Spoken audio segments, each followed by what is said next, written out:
Dear Aunt Elizabeth, I hope this letter finds you all healthy and well.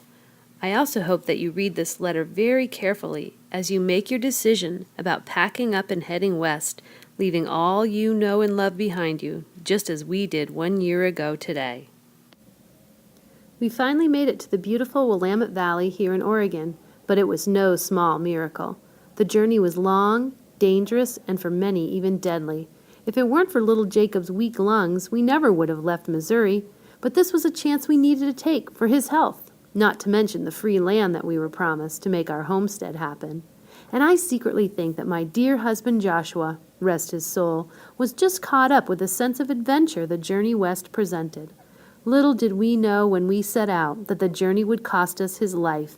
Now I'm raising 4 children on my own, but at least my little Jacob is running and jumping and playing without one cough or fever. Although life here in Oregon is healthier, it's also a tremendous amount of work. It's a lucky thing for us that we made it to the Cascades before November 1st, as we heard tell later of people getting trapped in the mountains over winter and perishing in the freezing temperatures with little food or warmth.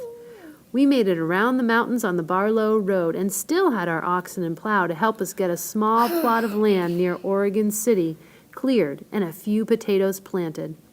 Others who floated down the Columbia had to sell their oxen and drop heavy cargo like plows and tools. Whatever you do, Aunt Lizzie, don't you let go of them tools. Your life in Oregon will depend on them. The trip itself was rather grand at times.